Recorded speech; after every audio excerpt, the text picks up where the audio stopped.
You're very handsome. You look really nice. Oh, that's wonderful. You can tell that Daniel's got the very conservative outfit.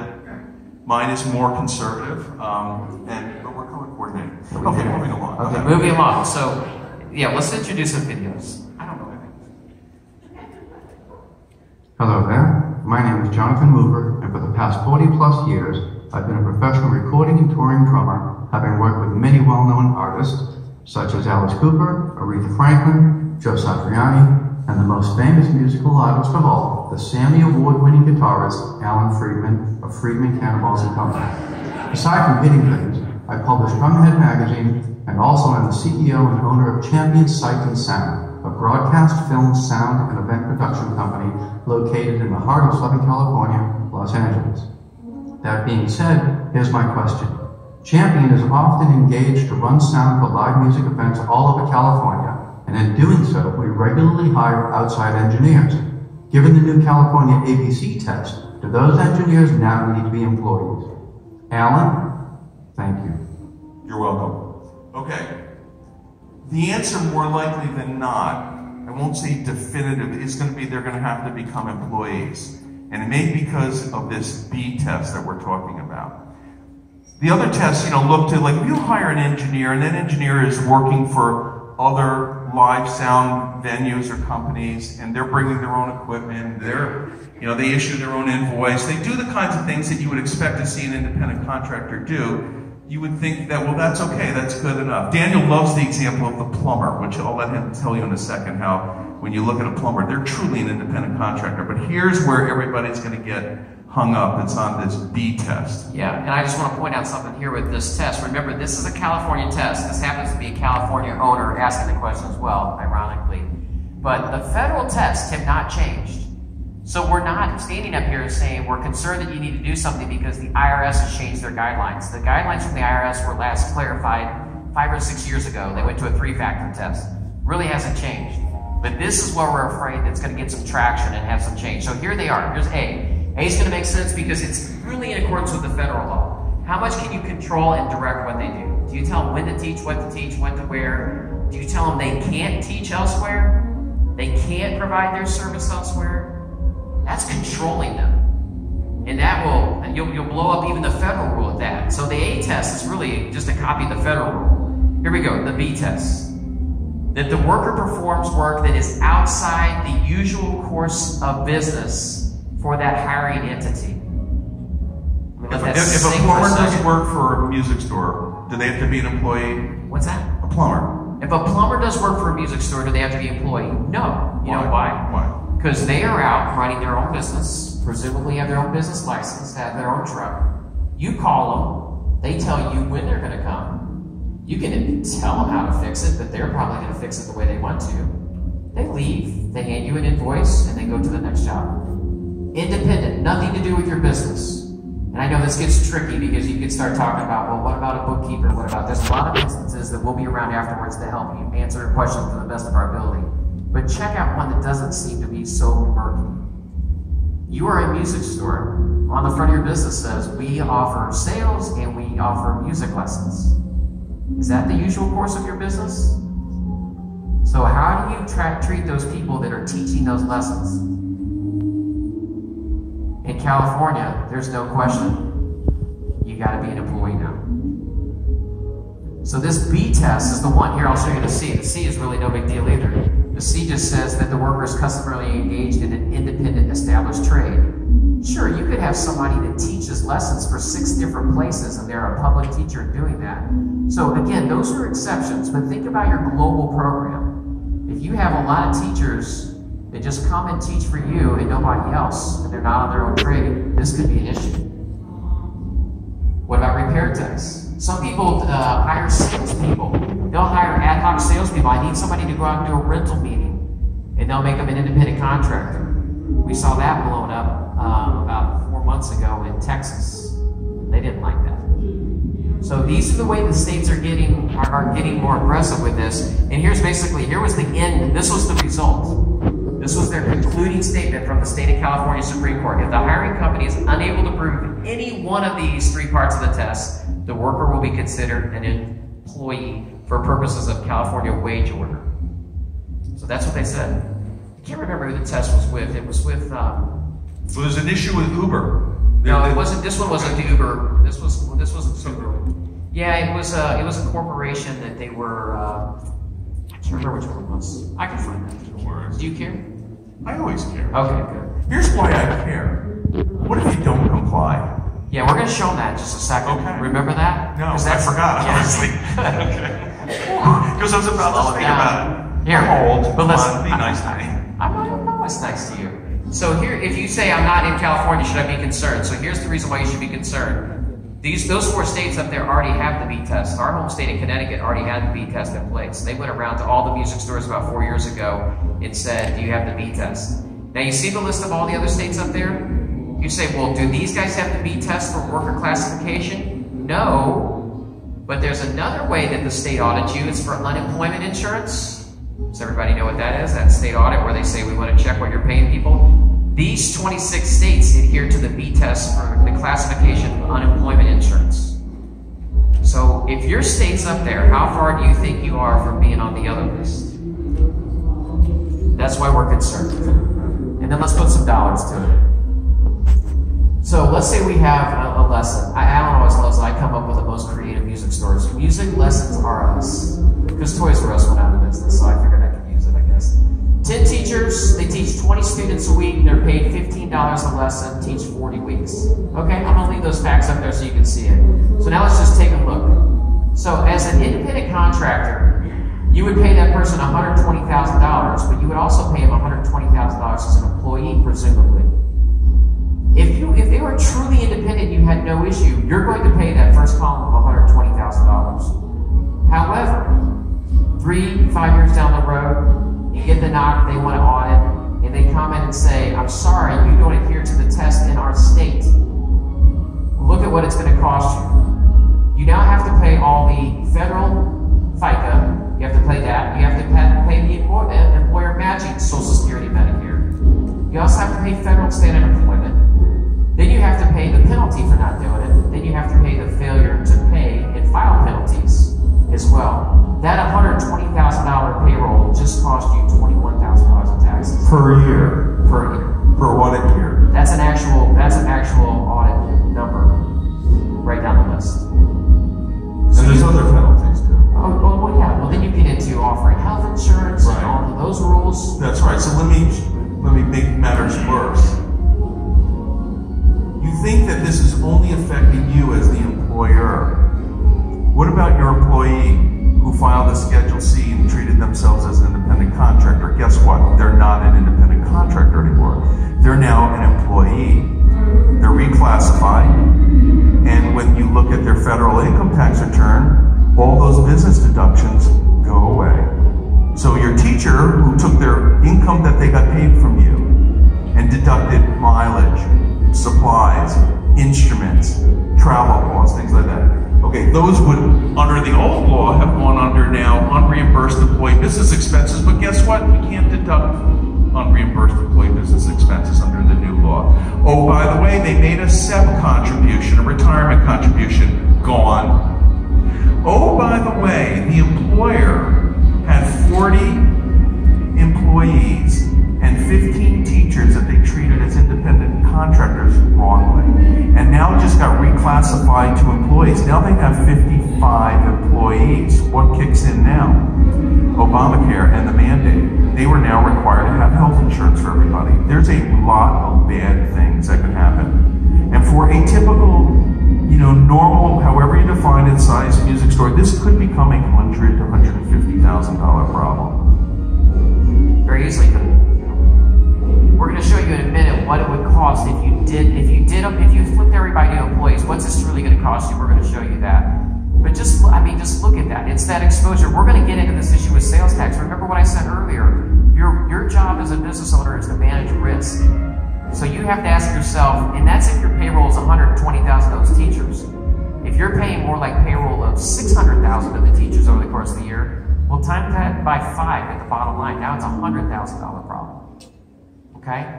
Those are the things that if you don't know if you're compliant or not, that's what we worry about that can put you out of business. We got another video here. By the way, none of those people would be really full-time employees. They could add up to your full-time equivalent, but you're not talking like you have to offer those people benefits, probably. That's right. That's you right. know? Right. All right, we'll get into that. Here's another video.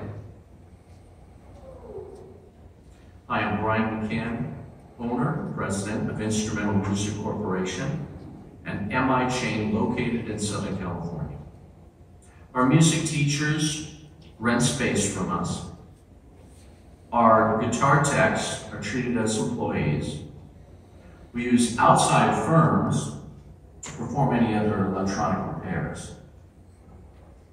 Given California's new ABC test, does your firm have any areas of concern I should be aware of?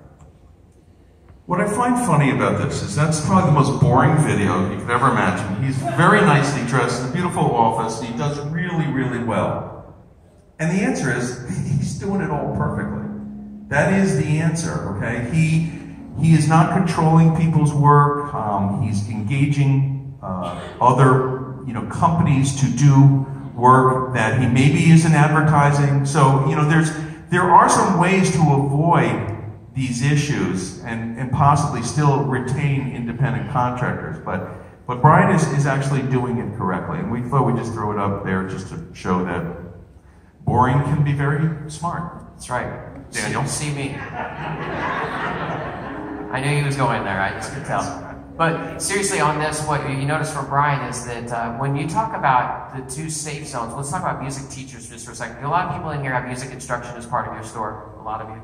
Yeah, okay, I figured that was the case. So the employee, we're talking about that. We know that's safe. It's going to cost you a percentage. I think actually we took that slide out. It's going to cost you about 9% of what you pay, generally speaking, as long as they're not full-time. So if you had 100,000 wages, you can figure your additional expense is about another $9,000 for the matching payroll taxes.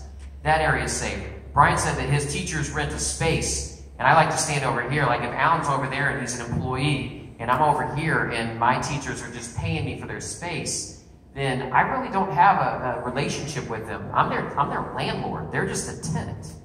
Now, I've talked to a labor attorney in California about it, and they said they were still concerned with this. Al and I, frankly, we don't see the concern with this, but this is really a labor attorney issue. But we're saying, wait a minute, you just collect rent from the teachers. Yeah, you can't control them. You can't tell them what they do. They just pay you $5, $10 for the space. But you see the gap between us? This is the, besides I like it this way, this is the... We said gap between us, between your ears. Go ahead. Okay, great. This is the interpretation of independent contractor. And really, it depends upon how close and how people want to interpret where you're doing things. So you got to be very careful because we're worried about the risk. And now, a lot of people ask us, they say, well, how do these things happen? So here's how they happen. We see that workers, many times the people that do work for you, they go file a complaint. They're at a bar with a buddy and they say, hey, my guy's not paying me, not taking taxes out of my check. Well, that's not right. Go file a complaint. Boom, audit. Another time people happens is you let the person go. They're talking to a friend, hey, you should go file for unemployment. They go file for unemployment. Does the state know if they're an employee or not? No. You guys get those notices that say John Doe asked for unemployment, right? And you write back and you say, John Doe is an independent contractor. Guess what could happen next? We'd like to look into that a little bit. Random labor audits many times lead to this, but the number one we see, and Connecticut was a perfect example, we've seen this in Connecticut, we've seen it in Illinois, we see it in New Jersey right now, what's called daisy chain audits. As soon as the government, the states, they latch onto something that looks like it's going to be good, all they do is say, oh, let's go find all the music stores and visit them. It happens in all segments of business. So just, again, you guys go to probably your state conventions, be in tune if you hear other music stores saying, yeah, I got audited for this. You should pay attention to that. It's probably a good early warning to say this could happen to you. But just in case you do want to play in the middle area, make sure your independent contractor gives you an invoice. Just think about that plumber. They give you an invoice. They do services to other business. Don't tell them they can't teach or do things elsewhere. Many times in an audit, they'll ask for that person to have a certificate of liability insurance. That'll clear you many times. A signed agreement that your labor attorney came up with, that's good. So those are little things that help you. And just make sure that, this is a big one. These two are big points. We've seen this happen in audits. The worker that you're now classifying as an independent contractor could not have been an employee. in the past. And we also get some, in our continuing education, they say if you issue a W-2 and a 1099 to the same person in a year, that's kind of a red flag as well. We don't know those to be fact, but when you stop and think about it, it does make sense. It makes sense. Yeah.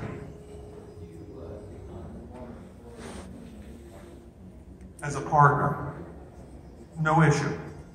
Okay? Are they a legal partner, like an equity partner? Yes. Yes. Yeah, so they're going to get a K-1 form at the end of the year if they're part of their S-Corp or LLC. No problem there. Because, frankly, LLC income is going to be subject to federal and state income tax plus self-employment tax. And the government's going to get all its taxes either way. As long as there's reasonable compensation that Daniel talked about earlier, I think you're fine. Meaning compensation that's reasonable. Yeah. Hang on a second. It really, you know, can we take your question afterwards? The reason why is Alan's going to give general guidance, which will be too general to apply to your specific situation, because really it's going to depend. Okay? And I'm not saying that as a joke. No, for the sake of time. I think if we could just hold the questions just 25 more minutes and then we'll see if we can. I just have one more. Do we have time? You're good? Okay. I will take it afterwards as well. We'll try to circle back to it. Okay? This is one that we knew there were going to be a lot of questions, and so we're hoping to get through the end because this last section is the internet sales tax. We want to get to that. So here's the takeaways. First of all, just again, don't forget, it's really not your accountants that are going to help you with this issue if you get under an audit. It's going to be a labor attorney. You have to have a labor attorney that has knowledge of your state that can say, based upon this court case and the way that you treat this person, you can legally have them as an independent contractor.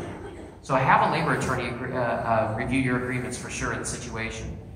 And then you can meet with your CPA to assess the financial impact. Guys, there's plenty of music stores out here that are out here and they speak in the Idea Center that talk about how they used to be independent contractors. They felt like they had no control. They made their teachers employees and their lesson programs are tons bigger than they used to be.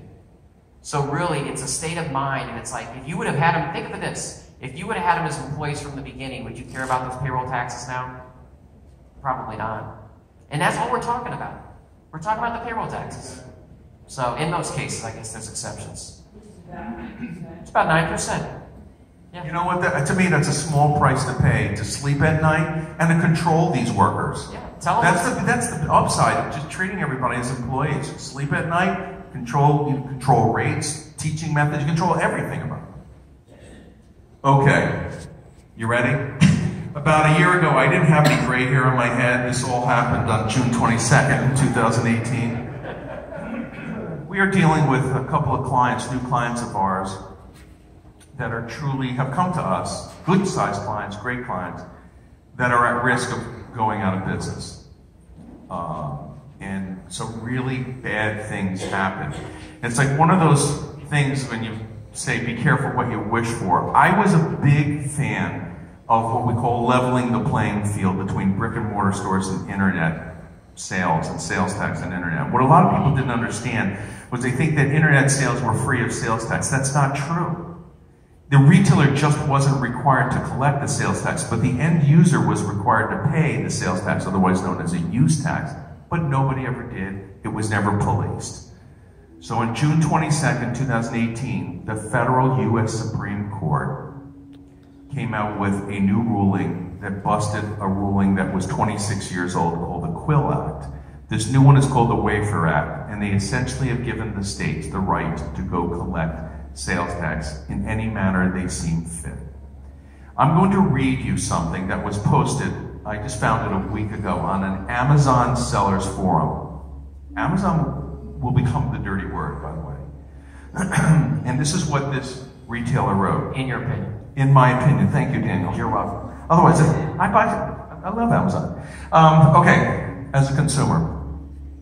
Not so much as a seller. Okay, just a warning to all sellers who don't think they have to charge sales tax. I use Amazon's FBA, Fulfilled by Amazon. It's a fulfillment service. I have only been charging sales tax for my home state of New Jersey. I recently read the state of Massachusetts sued Amazon for information of sellers who ship and store product in an Amazon warehouse located in the state of Massachusetts. Massachusetts won the case, and Amazon was forced to provide the information of all sellers who stored inventory in that Massachusetts Amazon warehouse. Okay? This happened in California too. Amazon turned over their records as who has inventory in an Amazon warehouse.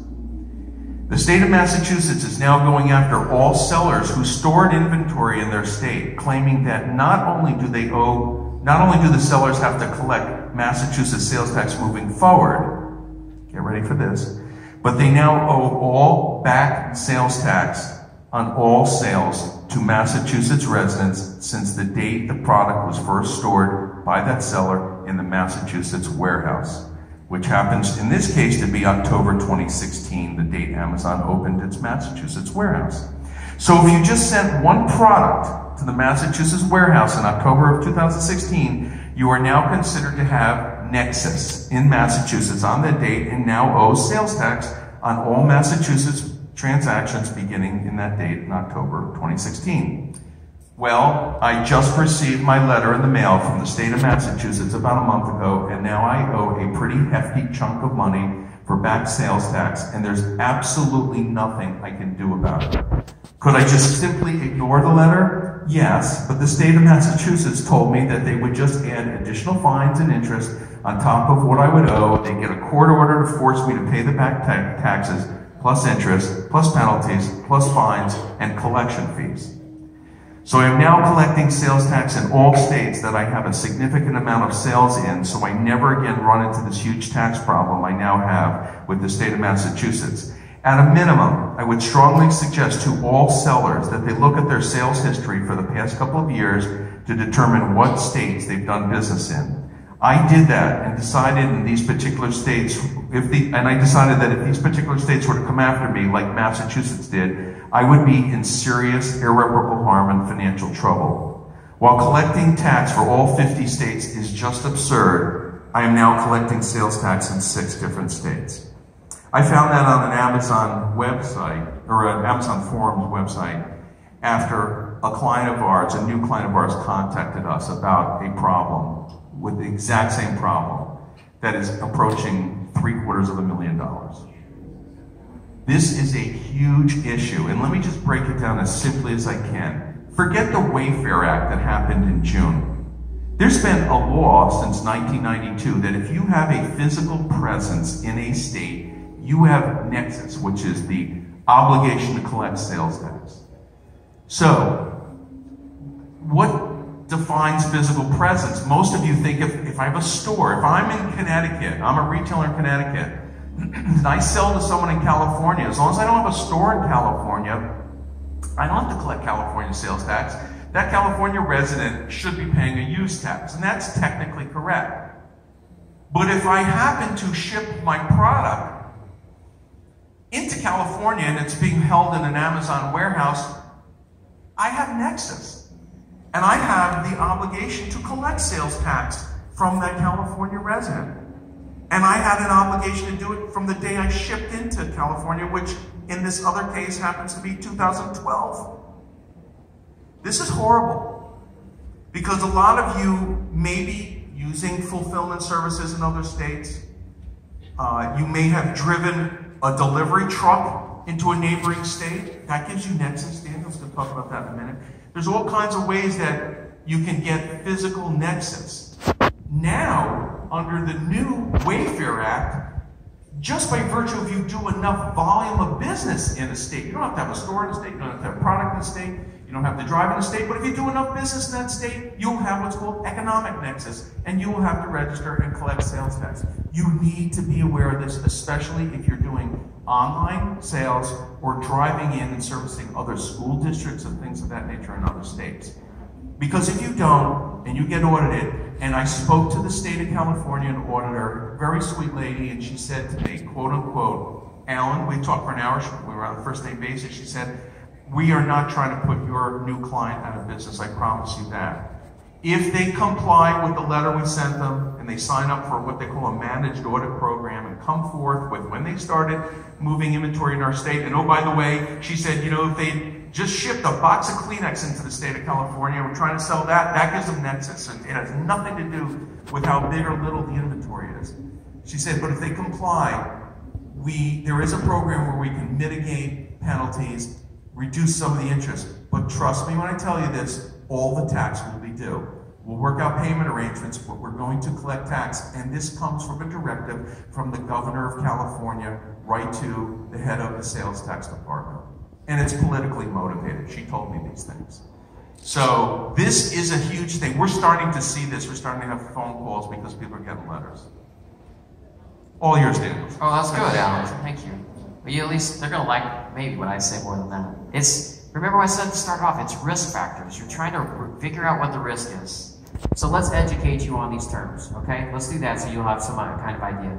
So here's the background on these court cases. I'll go through this quickly. 1992 was Quill Corporation versus North Dakota. And the Supreme Court basically said, no, states, until they have physical nexus, you don't have to worry about this issue of sales tax. That was the old rule. But then their neighboring state, South Dakota's, not sure what's going on in the Dakotas. Isn't that ironic though, North Dakota, South Dakota? South Dakota came back with Wayfair, and this is where the Supreme Court basically just said, yeah, you know, we can't really govern this, and we shouldn't govern this. We're going to let the states do that. When I read through this case, do you guys want to really know what the deal breaker was? The deal breaker in the case, the thing that seemed to sway their decision on this, was South Dakota was making a big plea saying, but these retailers are putting cookies on these computers so that way your stuff will show up when you search on the internet. You guys know what I'm talking about that do SEO, right? And they said, so these stores are putting their presence in the state. That was the swing factor, I believe, from the way I read it. So it was a strategy that many people are doing to help sell more is exactly what gave them the nexus. So here we go. We got a couple of videos. We're going to help try to make this fun, but let's explain some of these terms. I think you'll like this one. I'm John Hager from Alto Music. Alan, in light of the recent Supreme Court decision regarding shipping out of state and stuff, I only have businesses in New York. How does this affect me? Hurry up. That's one of the biggest retailers in our industry, and pretty much makes a statement about our industry, don't you think? Almost as good as our future chairman of NAMM, who I know happens to be in the audience. We're in really great hands. We are. God help us. We are. All right, so let's talk about what is nexus. It's not that thing that you drive around on the street. Nexus is the determining factor for when you're an out-of-state business and you have to start collecting sales tax. Okay, that's just what the term nexus is. Just know nexus means that you've basically established that you have a presence somewhere. So that's what nexus is. So now let's break it down. There's a couple different kinds. This is a great chart. There's two. We're going to put them up later. There's two great. If you saw a lot online. Two great references you should know, Avalara and TaxJar. This is a chart from TaxJar. And what's cool about it is it really kind of gives you some example. The two hot terms right now, if I push this button, is this laser pointer, guys, or does this click? Is this laser work? Oh yeah, it works good. Okay, so you can see here, let's say we have an office in California. So that means we're collecting sales tax in California. But if you also have a warehouse in Nevada, well, that means we have to collect sales tax in Nevada. Or if you have an inventory in a warehouse down here in Arizona, well, now you're collecting Arizona. So this is called physical nexus. This one down here is called physical nexus. So we have physical nexus. This economic nexus is the new one. We're going to show you about that, but I want to point out one other thing. Let's say that you have an employee working for you over here in Pennsylvania.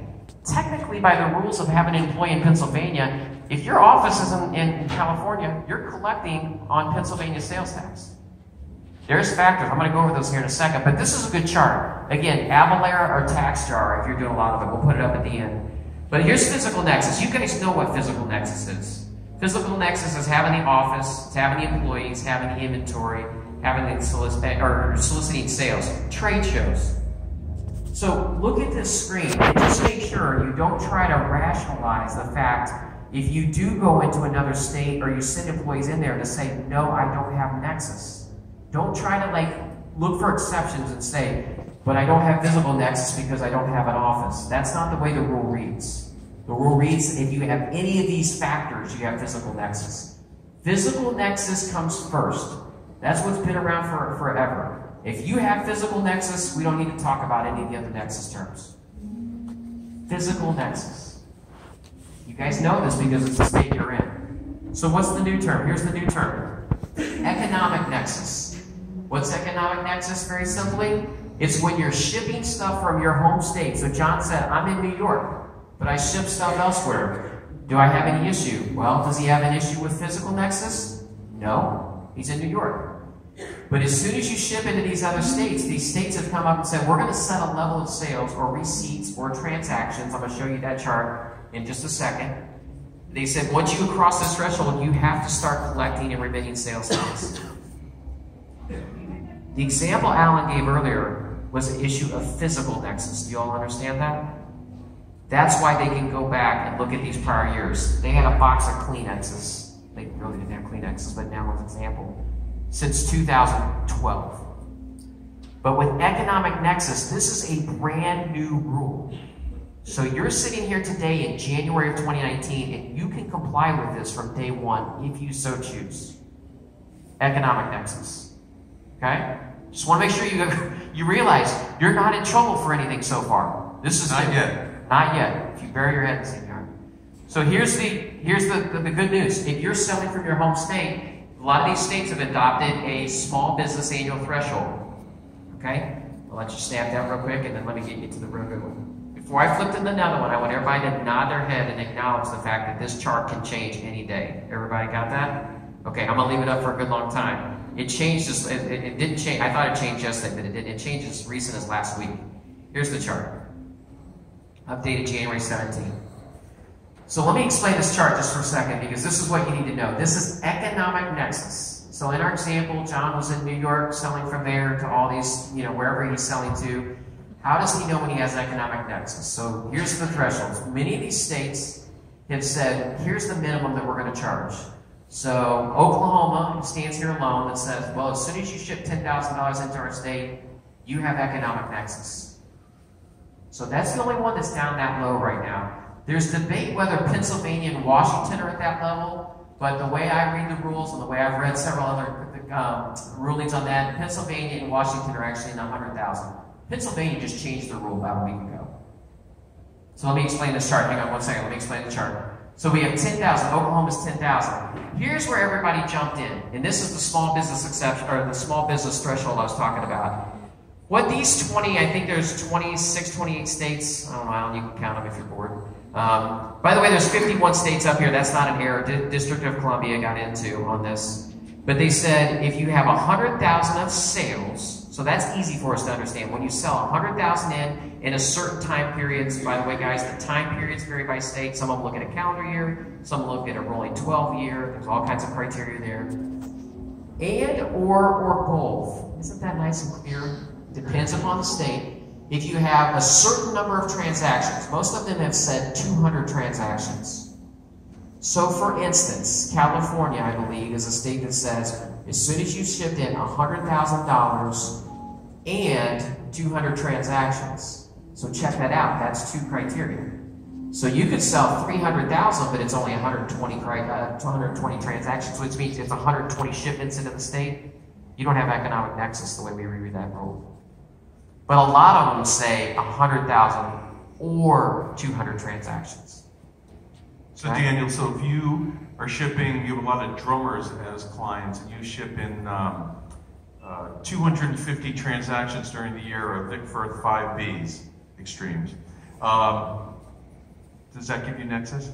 Yeah. How many? What was your quantity? 250, let's just say. Yeah. Well, it's not the 250 pair. It would be how many orders did they send? Okay. So let's say 250 customers. 250 customers, 200. Well, again, you can't say 250 customers because transactions. It's transactions. So and those dollars could be under $5,000 in sales, but yet they now have nexus because of the number of transactions. Yeah, I was in Alan's partner's office. Alan does have a partner, Don. That's the Cannonburg side. And he had a lady in there that was local to Connecticut. She was selling on Etsy. Y'all know what Etsy is? I've never seen it, but she was selling beads, and her annual sales were like $80,000. So he called me and he said, Daniel, talk to her about economic nexus. I said, a lot of states go with $100,000. He's like, she has $80,000 for the year. I said, or they have 200 transactions. She sells over 200 transactions into every state. Her annual sales are $90,000. How is she going to be able to comply to this rule? She looked at me and said, with tears, it was her and her daughter, and she said, I think that's going to put us out of business. And it was sad. Because this rule was set up basically to give some relief to small retailers. That was the point of this. But there's exceptions. She should start selling pot. I think that's what she won't care about the number of transactions. The revenue will be so high. She just has to go to Massachusetts for that. We're not legal. Exactly. 250,000 is the level for Alabama, Connecticut, Georgia. So if you're in Alabama or Georgia, that doesn't matter to you. It's about the states that you ship to. New York just jumped into this. That's the latest one that added last week. They said 300,000 and 100 transactions. A few states have 500,000. The states there, the 8 states in the middle, still have not ruled on this yet. So they're just kind of silent, and there's 5 states with no sales tax. So you can look at this, and you can take a snapshot of this, but just realize it's going to change. It's probably going to change. Yes, ma'am. The states listed, is this for the business located in that state, or me as a business shipping to those states? The latter. It has. Yeah. So when you see your home state on there, just disregard your home state. Your home state really means nothing for this. And I see you guys there. Let's get Terry. Did you? I was just going to ask if this was early or not, but it hasn't been. It does depend. Most of them are going with a calendar year, and most of them they're having implementation by March 1st of not. A couple of them at January 1st, but March 1st of this year. So something like that. But once you're in, you're in. Yeah, once you're in. It's not renewed like annually. It's not. Okay. Is there any difference if you're doing some kind of labor, like you do a lot of traders out of state? You're selling an actual item. Yep. That does depend on where the work is being done, and it also depends on whether that is subject to tax in that state. Some states, you guys may not know this, in some states schools are taxable, churches are taxable. In some states you do charge tax on labor. These are rules. Guys, this is why when Alan and I looked at this, I remember when he came to my office, he said, Daniel, did you see the case? And I looked at it, I said, this isn't good. I really don't think this is good, because you know why? Frankly, I think 15 years ago, if this would have happened, it would have been good. But everybody now, think of all you guys in the room. You've been used to this fact that online you don't charge sales tax. Have you guys all adapted your businesses? Yes. And now what? 15 years later, here's the change. Just take one more question, and then we've got 5 minutes to wrap up. Yes, sir. So, say for instance, you haven't been charging sales tax throughout the part of the year because you haven't gotten to the threshold, but in November you're suddenly going to get close to it. Yes. Will you be responsible for tax from moment one, or No. only once you hit the threshold? Correct. From the moment you hit the threshold going forward. And we'll take more questions in the back at the end. We have 5 minutes, so they're going to kill our... Yeah, they're going to kill us. All right. Not kill us, kill our mind. Yeah. That's right. Shoot the messenger. All right, so what should I do next? Here's our advice. Just know your state rules that you're in and your surrounding states. Make sure you know if you're Amazon, if you're fulfilled by Amazon, I hope we've sufficiently scared you specifically today. Because Can I just tell you, I went on the Amazon website, saw some wonderful videos about their fulfillment services. They'll pick, they'll ship, they'll take care of, they'll take care of the customer service, payment, all that stuff. I couldn't find anything about like, oh, by the way, consult with your tax advisor because you may have Nexus. So it's really important you know this stuff when you go home and talk to your advisors. right. Here are those 2 resources we talked about. Alan actually met with the people from Avalar. I've talked to TaxJar. They're really great because they will help you stay compliant. So if you look at it at the end of the day, say online retailing is an important part of our business, I think it would be worth you to look into these options. I'll tell you right now, they're not inexpensive. In your opinion. No, that's not my opinion. No, I mean, believe me, I've gotten a lot of calls from clients. They're like, can you believe? And I'm like, yeah, but we think about the job they're doing. They're going to collect, they're going to register, and they're going to file those returns for you. That's a lot of a big obligation. So if you're going to do it, get some help. All right, we got 2 more videos? Okay, here's our favorite video because he's in the room. He's in the room. Hi, Alan and Daniel. My name is Joel Menchie, but you already knew that, Alan, because sometimes you let me play behind you as second or third guitarist in the music industry band Prince, spelled P-R-I-N-T-Z. Playing tonight. So when I'm not playing with Prince or dreaming of a gig playing with Prince, I'm running Mention Music Service, which is a school music dealer headquartered in Hanover, Pennsylvania. We have stores in Pennsylvania and Maryland, but our address service schools in states other than Pennsylvania and Maryland. So my question is, how will this new Supreme Court ruling impact my state income tax reporting requirements? Thank you. That's our future chairman, and one of the sweetest guys, one of my best friends, and he's a really good guitar player. You're buying dinner tonight, right? Okay. When he's playing third. Yeah, when he's playing third. Yeah. So, this is an easy one. Here, let me grab this one okay, because, you know, Joe, are you talking about the gig tonight? At 8 o'clock at the Hilton lobby here? Okay. That Daniel will be playing into the horn section. I'm just saying. Do you want to tell them about the set list too? Oh, that's coming next. Okay. So, state income tax reporting, in Joel's example, he said, I'm driving into those states. Well, you guys are now educated. What kind of nexus does he have? Physical, right? As soon as he drives to the state, he has physical nexus. So with physical nexus, you do have to register in the state. Your physical nexus in many states, I've found very few examples, not worth even mentioning. If you have physical nexus, you have to register and not only collect sales tax, but if you have employees, you have to do withholding taxes. If you have franchise taxes, you have to do the franchise tax returns. There's a lot of different elements of that. So that's something that you have to watch. So again, as you go through, you know, this is something you just have to make sure that you know what's going on. Here's our 3 takeaways. I'm just going to throw them up there because we want you to review your operations. Make sure you know if you have physical nexus versus economic nexus. If the answer is yes, we would encourage you to do something about it. Don't just say, I'll run the risk. That's the worst thing you do is stick your head in the sand. Please don't do that. Yeah. And if you're not sure, I mean, again, even us as a CPA firm, we do a lot of, we have a lot of clients in a lot of different states. We know the state rules, but the rules actually differ if you're an out-of-state. So if you're going to have economic nexus in a state because you're shipping stuff in, you may not have income tax nexus there.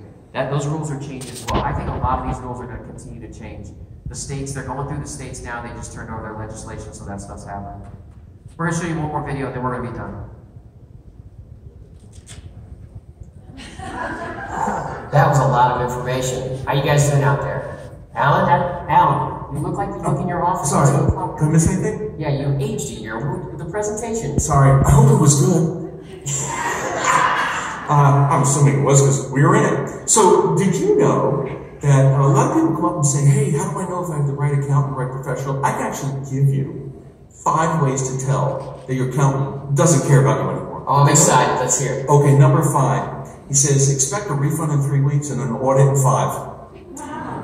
Number 4, he says, I'm opening a second office at San Quentin Prison. Number 3, when you ask him about filing a joint return, he reaches into the bottom of his desk and pulls out this stash of stuff. It's pretty good stuff. Joint. Number 2, he says, yeah, you know the 1040 EC form? It was named after your wife.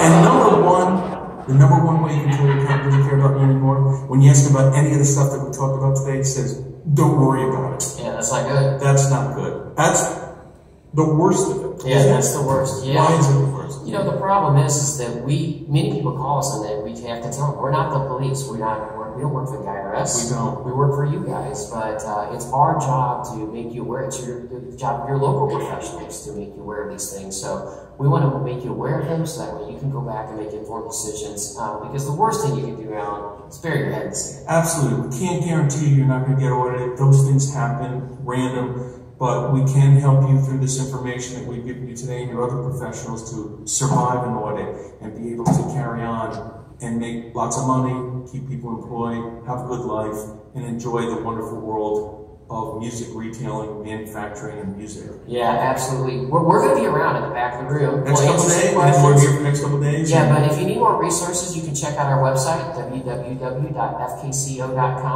And if you're still in business after this lawsuit, you can find some resources there. But we're thankful you joined us today, and we hope you found this information to be enlightening. And no, it wasn't pleasant at all times for you to hear, but we hope it helps you to be a better business owner, because that's why we gave it to you. Absolutely. Have a great NAMM show. Enjoy the show. Thanks again. Thank you. Thank you, guys.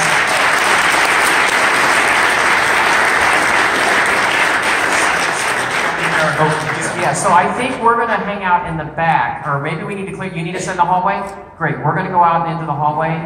We do have offer meetings, so if you want, we have Meredith with us. She can sign you up if you want a 30-minute meeting, and we'll be happy to help and answer your questions.